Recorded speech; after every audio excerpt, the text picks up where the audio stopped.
ಅವರಿಗೆ ಒಬ್ಬ ಮಗ ಹಜರತ್ ಇಸ್ಮಾಯಿಲ್ ಅಲೈಹಿಸ್ಸಲಾಂ ಜನಿಸಿದರು. ಕನಸಿನಲ್ಲಿ ಆದೇಶ.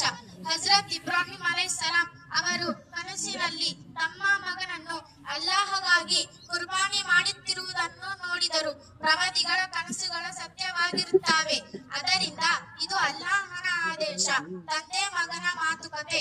ಅವರು ತಮ್ಮ ಮಗನಿಗೆ ಕೇಳಿದರು, ನನ್ನ ಮಗನೇ, ನಾನು ನಿನ್ನನ್ನು ಕುರ್ಬಾನಿ ಮಾಡುತ್ತಿರುವ ಕನಸು ಕಂಡಿದ್ದೇನೆ. ಹಜರತ್ ಇಸ್ಮಾಯಿಲ್ ಅಲೈಹಿಸ್ಸಲಾಂ ಉತ್ತರಿಸಿದ್ದರು, ಅಪ್ಪ, ನಿಮಗೆ ಆದೇಶವಾದುದನ್ನೇ ಮಾಡಿ, ನಾನು ಸಹನೆಯವರಲ್ಲಿ ಇರುತ್ತೇನೆ. ಶೈತಾನದ ಅಡ್ಡಿ. ಶೈತಾನನನ್ನು ಇವರನ್ನು ತಪ್ಪು ದಾರಿಗೆಳೆದುಕೊಳ್ಳಲು ಪ್ರಯತ್ನಿಸಿದನು. ಆದರೆ ಹಜರತ್ ಇಬ್ರಾಹಿಂ, ಹಜರತ್ ಹಾಜರ ಮತ್ತು ಹಜರತ್ ಇಸ್ಮಾಯಿಲ್ ಅಲೈಹಿಸ್ಸಲಾಂ ಎಲ್ಲರೂ ಶೈತಾನನ ಮಾತನ್ನು ತಳ್ಳಿ ಹಾಕಿದರು.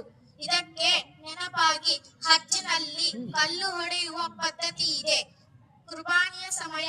ಹಜರತ್ ಇಬ್ರಾಹಿಂ ಅಲೈಹಿಸ್ಸಲಾಂ ತಮ್ಮ ಮಗನನ್ನು ಕುರ್ಬಾನಿ ಮಾಡಲು ಸಿದ್ಧರಾದರು. ಅವರ ನಿಷ್ಠೆ ಮತ್ತು ವಿಧೇಯತೆಯನ್ನು ನೋಡಿ ಅಲ್ಲಾಹ ಸಂತೋಷಪಟ್ಟನು.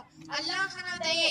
ಅಲ್ಲಾಹ ಹಜರತ್ ಇಸ್ಮಾಯಿಲ್ ಅಲೈಹಿಸ್ಸಲಾಂ ಅವರ ಬದಲಿಗೆ ಒಂದು ಕುರಿಯನ್ನು ಕಳುಹಿಸಿದನು.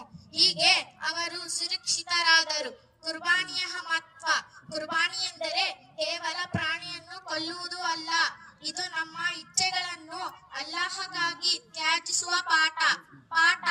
ಅಲ್ಲಾಹನ ಆದೇಶವನ್ನು ಯಾವಾಗಲೂ ಪಾಲಿಸಬೇಕು. ಶೈತಾನದ ಮಾತಿಗೆ ಒಳಗಾಗಬಾರದು. ಸಹನೆ ಮತ್ತು ನಂಬಿಕೆ ಇರಬೇಕು. ಅಂತಿಮ ಮಾತು. ಅಲ್ಲಾಹ ನಮಗೆಲ್ಲರಿಗೂ ಹಜರತ್ ಇಬ್ರಾಹಿಂ ಮತ್ತು ಹಜರತ್ ಇಸ್ಮಾಯಿಲ್ ಅಲೈಹಿಸ್ಸಲಾಂ ಅವರಂತೆ ಇಮಾನ್ ಮತ್ತು ವಿಧೇಯತೆಯನ್ನು ನೀಡಲಿ. ಆಮೀನ್. ಅಸ್ಸಲಾಮು ಅಲೈಕುಂ.